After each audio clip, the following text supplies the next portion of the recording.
tengo el gusto de saludar al doctor Elder Domínguez Haro. Él es magistrado justamente del Tribunal Constitucional, está aquí en Trujillo y obviamente en línea directa de Sol TV. Doctor Elder Domínguez, muy buenas noches, bienvenido.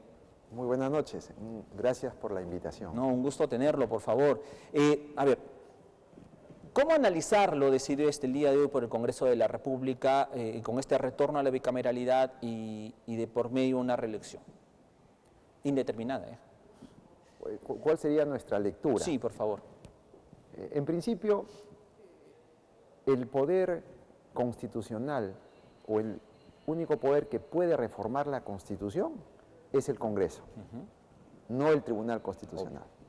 El Congreso, a través de sus atribuciones, que es la de legislar, y una de ellas, legislar para reformar nuestra Constitución, en principio es válido, es lícito y es constitucionalmente posible. Muy bien. Ha cumplido con su rol de legislar. Primer punto. En segundo lugar, si esta reforma contraviene o no la Constitución, o si esta reforma está de acuerdo con los principios o valores constitucionales, esa situación, si en algún momento llega al Tribunal Constitucional, nosotros nos tendríamos que pronunciar si esta reforma lesiona o no el límite material o formal de la Constitución. Correcto.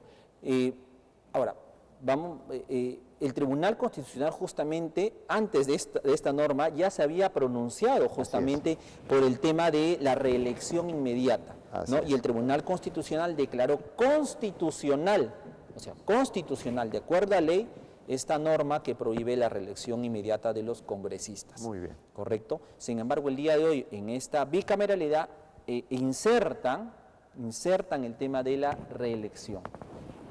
Sí. Con esta sentencia que ha aprobado el Pleno del Tribunal Constitucional, se ha fallado declarando infundada la acción de inconstitucionalidad contra la Ley 30.906, que regula o modifica el artículo 40, prohibiendo la reelección parlamentaria inmediata. ¿Qué hemos dicho? Hemos señalado que esta reforma constitucional no vulnera los derechos de participación política del ciudadano de manera individual o colectiva en la vida política del país. Tampoco vulnera el derecho a elegir y ser elegidos. Esas son las tres premisas fundamentales para señalar que esta ley de reforma está dentro de lo constitucionalmente irreprochable. Ahora bien, eso significa que si un parlamentario puede o no ser reelegido o puede existir la prohibición, corresponde al Parlamento determinar cuál de las opciones debería estar regulado en la Constitución. Son opciones del Parlamento, dentro de sus atribuciones. Entonces, nosotros hemos señalado que tanto la reelección inmediata parlamentaria o la prohibición de la reelección parlamentaria o la prohibición de la reelección parlamentaria inmediata, ambas opciones son democráticamente válidas, son perfectamente constitucionales. Es el Poder Legislativo quien finalmente determina cuál es el modelo o el diseño de la Constitución. Y ellos han determinado, ¿no?, este tipo de situaciones y que finalmente es el poder ciudadano, o sea, el cuerpo electoral, los ciudadanos, los que finalmente a través de su voto van a elegir a nuestros representantes. Ahora, sin embargo, todos los actos parlamentarios, todos estos acuerdos que se toman en el Congreso, por una mayoría, como la de hoy día, por ejemplo, u otras normas también, y que incluso el Tribunal Constitucional ha observado y anulado, o sea, todos estos actos parlamentarios, por tener mayoría, son justificables. ¿Pese a qué? ¿A dónde va mi pregunta? ¿Pese a qué? Hace algunos años sí hubo un referéndum ciudadano, en donde los ciudadanos, por amplia, 90%, por amplia mayoría, dijeron no a la reelección y no a la bicameralidad.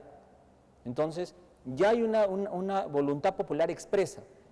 Ahora el Congreso lo incorpora, lo aprueba por tener esta mayoría y ya es norma, ya es ley si es que en la próxima legislatura se aprueba. Por eso, todos los actos parlamentarios son justificables por tener esta mayoría Ya. de por sí. La democracia, en términos sencillos, significa la decisión de la mayoría, con respeto a la minoría. Muy bien. Es decir, el poder ciudadano se expresa en la mayoría de congresistas. Muy bien. Y eso se llama democracia. Representativa. Representativa. Pero también hay una figura que se llama democracia constitucional. ¿Qué significa eso? La expresión constitucional significa que esa decisión mayoritaria tiene límites, ¿correcto? Es decir, llamamos democracia constitucional aquella democracia que está limitada o reglada por la Constitución, ¿correcto? Entonces, si esto es así, si el Congreso toma alguna decisión por mayoría, ha cumplido con el primer requisito de la democracia, ¿correcto? Ahora, si esa decisión contraviene o no la Constitución, o va más allá de los límites permitidos por la Constitución. Ahí estamos. Entonces yo creo que aquí el análisis es determinar si esa decisión mayoritaria, que sí es posible, si esa decisión mayoritaria contraviene o no la Constitución o el mandato ciudadano expresado en un referéndum. Eso hay que analizarlo. ¿Y qué podemos decir de primera mano? Que nosotros también hemos señalado que ningún derecho es absoluto y ningún poder es absoluto. Es decir, tenemos el derecho a la libertad, pero no al libertinaje. Exacto. Muy bien. Los poderes tienen también sus propias funciones, pero no pueden extralimitarse. Entonces, por ejemplo, el poder legislativo tiene la facultad de legislar, pero no puede legislar abusando del derecho. Muy bien. Y así están todos los poderes con sus propios límites, Claro. con sus propios límites, ¿no? Entonces nosotros, como Tribunal Constitucional, tenemos que hacer el control. Si esas atribuciones que ha efectuado el Congreso está dentro de estos límites. El referéndum, también hemos dicho, el referéndum es como consecuencia del poder ciudadano, ¿correcto? Claro. El referéndum significa el poder ciudadano. Y el poder ciudadano no puede ser absoluto, tiene sus límites, ¿correcto? Entonces, si bien es cierto, en su oportunidad, si ya se pronunció el cuerpo electoral a través de un referéndum, ¿se puede cambiar esa decisión de referéndum? En principio, sí es posible, en principio. Pero para tomar una decisión debemos, nosotros como Tribunal Constitucional, verificar si ese cambio está dentro de lo constitucionalmente permitido. Y ahí ya no podría yo dar mayores luces porque podría llegar a adelantar opinión. Exactamente, pero sí es posible controlarlo. Ajá, correcto. Tengo que ir a una pausa brevemente. A ver, el referéndum, el poder ciudadano, el hecho de que la ciudadanía en mayoría, y reitero, con un 90%, dijo no a la reelección y no a la bicameralidad. ¿Eso tiene todavía vigencia, o sea, tiene peso, puede tomarse como alguna observación a lo dado el día de hoy por el Congreso de la República? ¿O es que porque ya fue, ya pasó, el tiempo lo olvidó y el Congreso tiene sus atribuciones y puede actuar de modo propio? Teóricamente sí es posible, pero si es que ha afectado algún principio, algún derecho de la Constitución, entonces ahí interviene el Tribunal Constitucional. Correcto. Teóricamente sí es posible. ¿Se puede invocar entonces esta norma aprobada por el Congreso, se puede invocar el referéndum que se hizo? Sí, es una posibilidad. Perfecto. Me tengo que ir a una pausa, me lo permite. Ojo, pero no solamente los congresistas quieren reelegirse, también han dado una norma para que se reelijan los alcaldes. De eso venimos a hablar. Y también de la Junta Nacional de Justicia, que también nos metió también al Tribunal Constitucional. Finalmente, pues es el órgano máximo que intérprete de la Constitución y el ordenamiento jurídico de nuestro país. Nos vamos a una pausa y regresamos. Bien, amigos televidentes, continuamos con ustedes. También hay que mencionar, a lo dicho de que se aprobó la bicameralidad y la reelección eterna, podemos decir, en los congresistas, también hay la intención de aprobar, hacer el cambio en torno pues a los alcaldes. Converso con Elder Domínguez Haro, él es magistrado del Tribunal Constitucional y este tema también lo ha visto el TC, ¿no? Sí, exactamente. Sí, exactamente, hace un par de años, ¿no? Y en la misma lógica, es decir, la reelección o no es una opción por parte del Parlamento. Correcto, pero los parlamentarios quieren nuevamente incorporar el tema, o sea, quieren que se vuelva a la reelección. Sí, y para ello tienen que modificar la Constitución, la única vía de hacerlo. Ahora, el tema de los alcaldes sigue... Alcaldes y gobernadores. Alcaldes y gobernadores, lo más probable es que siga la misma suerte que los congresistas, en el sentido de que la reelección o no reelección, ambas opciones, son constitucionalmente democráticas. Sí. Por eso que pueden existir en otros países la reelección y en otros no, pero son democráticas ambas. Es un ejemplo. Nosotros en el Perú tenemos la ciudadanía a los 18 años. Si lo cambian a los 19, es válido también. Claro. A los 20 también. Pero si lo colocan la ciudadanía a partir de los 12 años, ya eso... Cambia toda una estructura. Entonces, eso es lo que valoramos nosotros. El cambio sí es posible, pero hay que ver los límites. Ahora, el debate previo también tiene que verse con mucho detenimiento. O sea, si ha habido el debate, si ha habido pues las consultas, o sea, si ha sido una decisión, dada la magnitud, porque acá se va a cambiar varios artículos de la Constitución, se habla hasta de 50 artículos de la Constitución, se necesita pues un debate previo muy profundo. El Congreso se debe caracterizar por la deliberación. De hecho, el primer poder deliberativo es el Congreso. Es decir, se requiere un debate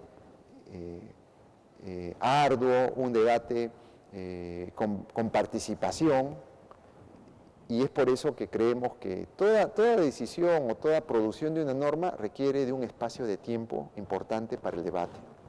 Eso es por lo menos teóricamente lo que nos dice la democracia deliberativa.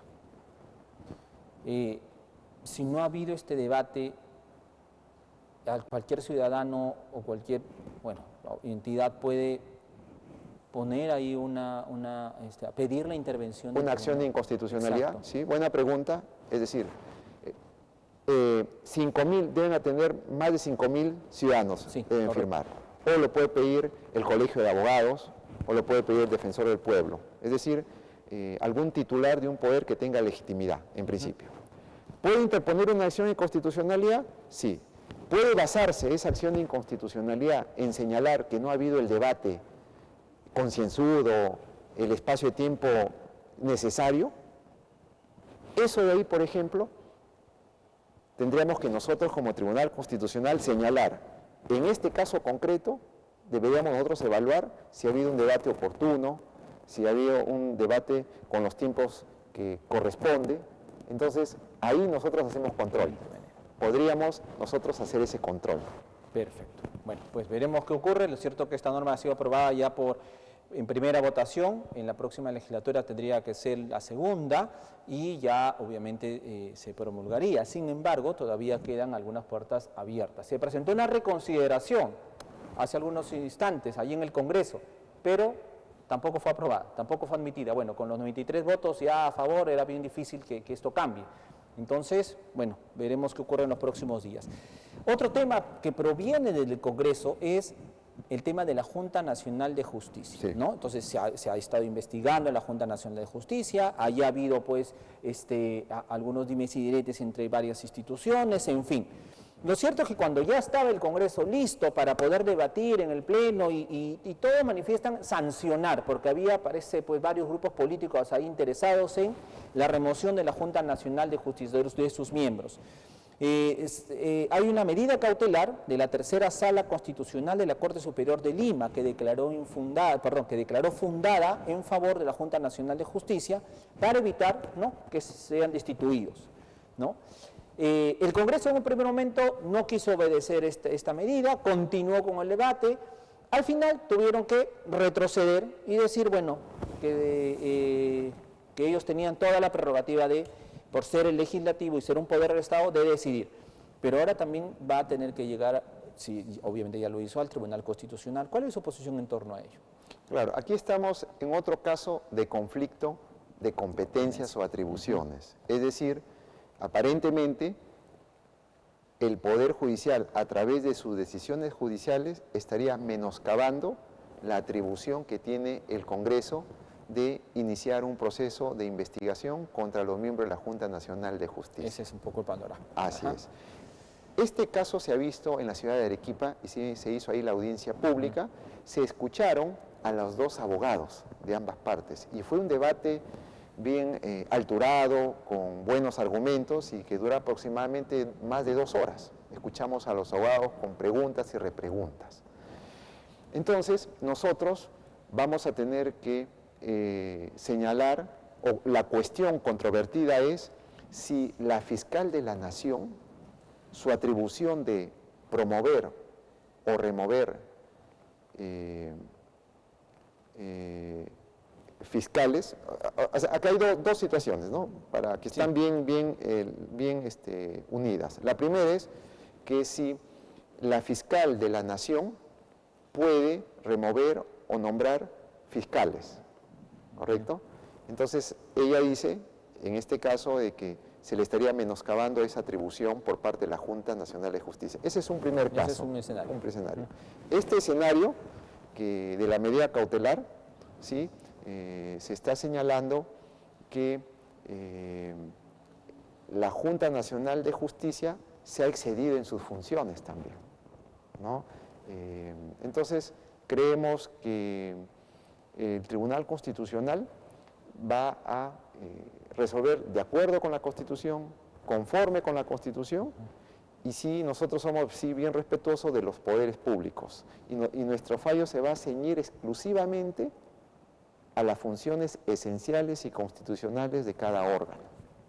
Ajá. Ahora, si bien es cierto, todavía esto está para una sentencia que dé el Tribunal Constitucional, por lo tanto no puede tal vez adelantar mucha opinión en ese sentido. Sin embargo, para muchos congresistas dicen, a ver, ya tenemos todo ganado, ya tenemos ganado otro proceso. ¿Por qué? Dicen, porque traen a colación lo que ocurrió con la elección del Defensor del Pueblo, en donde también un fallo del Poder Judicial intenta impedir esto y el Congreso dice no, y finalmente terminaron eligiendo al señor Walter Gutiérrez como Defensor del Pueblo. Entonces dicen, si el Tribunal Constitucional falló en ese sentido a favor de nosotros, en que el Poder Judicial no tiene que meterse, este caso es similar y por lo tanto también va a fallar tal vez a favor del Congreso. En ese primer fallo, que es de febrero del año 2023 y publicado en el Diario Oficial Peruano el 2023, en marzo, se señala que esa atribución del Congreso de la República de investigar en favor del interés público o cuando se atenta contra el interés público es atribución del Congreso de la República iniciar las investigaciones. Eso es lo que hemos dicho, sí es potestad. Cualquier funcionario o alto funcionario del Estado puede ser investigado. No está exento de control o no es inmune a ningún tipo de control. Bien, pero también hemos señalado que si en sede parlamentaria se vulneraría o amenazaría algún derecho fundamental, si es posible ejercitar el proceso de amparo.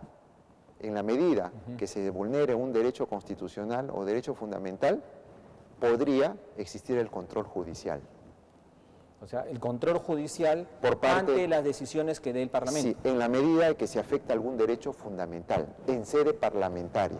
Por ejemplo, el derecho a no tener defensa a un abogado, el derecho a una audiencia pública, el derecho a las pruebas, etcétera, ¿no? Ante una investigación express, en fin. O sea, eso se tiene que determinar. Correcto. Eso es lo en sede constitucional. Eso es lo que diferencia este caso de la Junta con la elección del pueblo.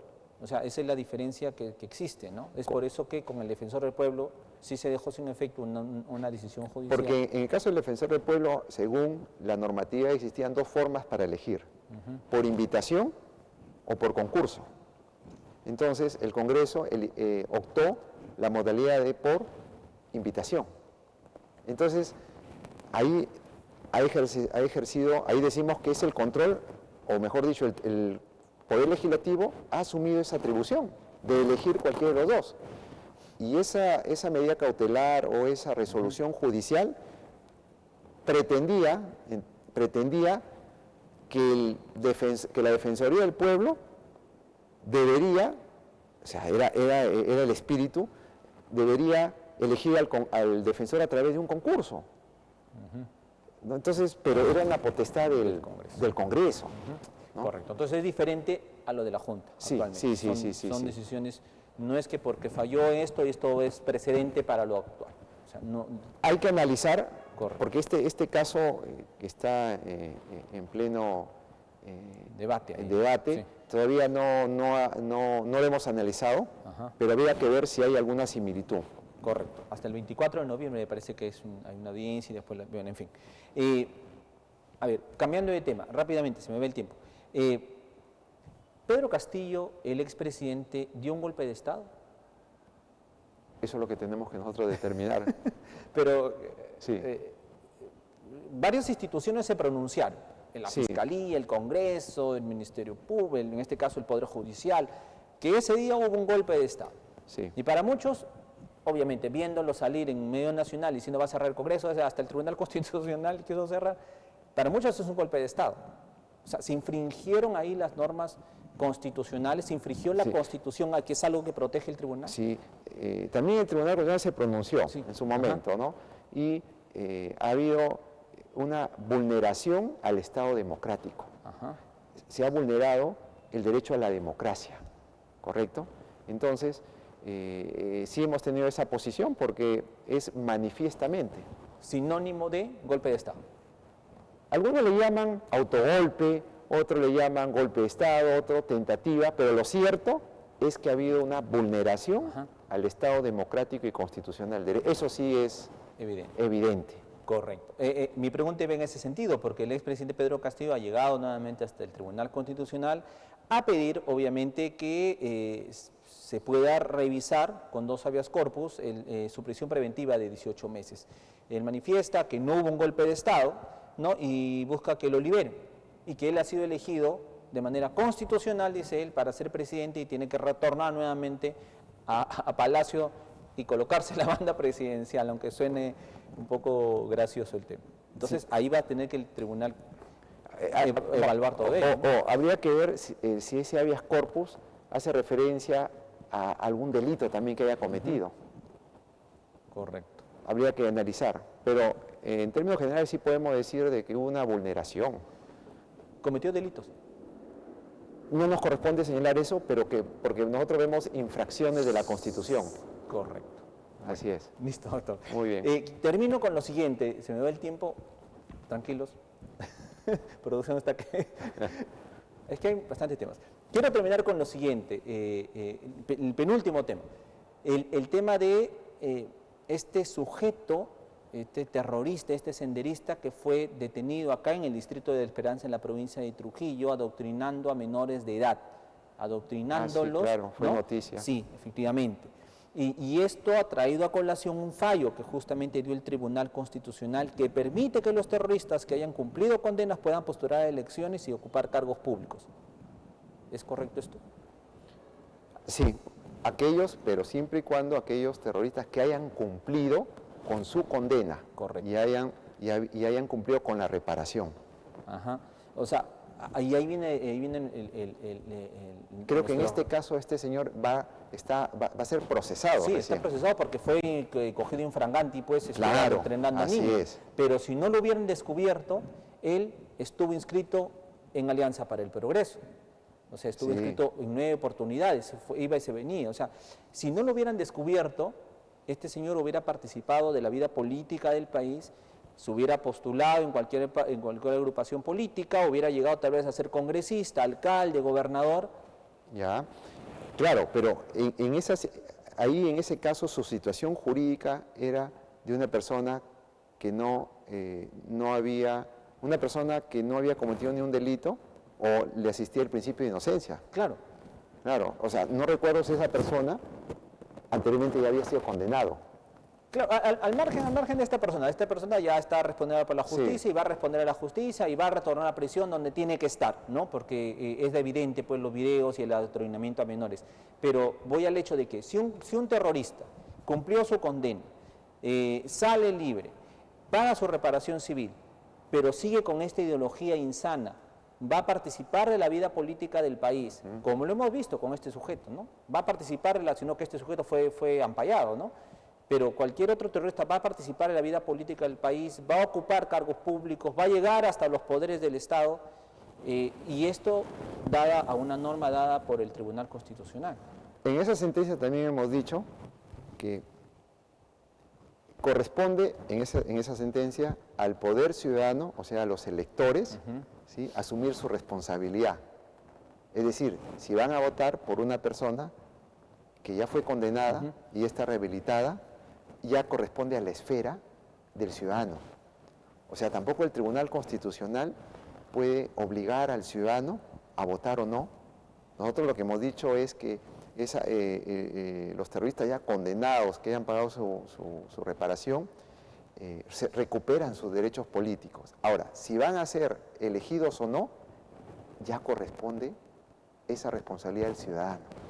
O sea, ahí está la cuota, porque no olvidemos que no solamente tenemos derechos, también tenemos deberes constitucionales. Claro. En este caso también de los partidos políticos. También, efectivamente. O sea, más que exactamente el primer filtro de los partidos políticos. Usted lo ha dicho. Tenemos los partidos políticos que tienen derechos y deberes. Es el deber de controlar a sus postulantes, ¿no? Es decir, cuáles sus antepasados o cuáles son sus antecedentes. Y es deber del ciudadano también informarse. Entonces, porque si no seríamos un Estado paternalista. Fíjese usted, tendríamos que nosotros dirigir al ciudadano. No se puede votar, sí se puede votar, no. Le damos las opciones democráticas. Entonces es un poder, es una responsabilidad compartida. Y repito nuevamente, no solamente los ciudadanos tienen el derecho, sino también el deber. Correcto, correcto. Bueno, usted está en Trujillo porque mañana justamente va a haber el foro de reflexión constitucional y ciencia política en el auditorio de la Escuela de Posgrado de la Universidad Nacional de Trujillo, cumpliendo obviamente con todas estas funciones como director general del Centro de Estudios Constitucionales. Sí. Gracias por la pregunta. ¿En qué sentido? Este foro es un foro de reflexión constitucional y ciencia política, porque el derecho constitucional está ligado con los estudios politológicos, pero sobre todo porque queremos hacer un análisis de cómo se está enseñando la Constitución en esta oportunidad a nivel universitario. Nosotros como Tribunal Constitucional y el Centro de Estudios Constitucionales, su objetivo es promover, difundir los valores democráticos y constitucionales. En este caso, queremos ver el Estado actual aquí en La Libertad, con el objeto de hacer mejoras si es que hay algo que mejorar. Pero además eso también forma parte de un proyecto más ambicioso para el próximo año, porque nosotros queremos aplicar el artículo 14 de la Constitución Política que prescribe la enseñanza obligatoria de la Constitución en los centros de estudios civiles y militares en todos sus niveles. Entonces la pregunta es, ¿se está cumpliendo con la formación primaria, secundaria? Precisamente, si enseñamos a los de primaria, secundaria y a los universitarios, estudiantes no de derecho, sino de otras profesiones, sobre el valor de la Constitución, y ahí tenemos el derecho a ser elegidos y elegir a los candidatos, entonces estamos creando conciencia. Y podemos ser más ciudadanos, así de simple. Ciudadanos demócratas e integrales. Exactamente. Exactamente. Entonces, mañana en la Escuela de Posgrado de la Universidad Nacional de Trujillo va a estar ahí debatiéndose en torno pues a estos 30 años ya. 30 años. Con mayor razón, si esta Constitución está durando 3 décadas, yo creo que es obligación de promover la Constitución, su enseñanza, porque estamos viendo que en el tiempo esta Constitución sigue viviendo. Efectivamente. Doctor, le agradezco muchísimo y también la Constitución implica que todos los poderes del Estado, que todas las autoridades que ejercen una función pública trabajen de manera coordinada. Usted es trujillano. Así es. ¿Verdad? Y se lo comento porque ya usted está en otra esfera dentro del Tribunal Constitucional.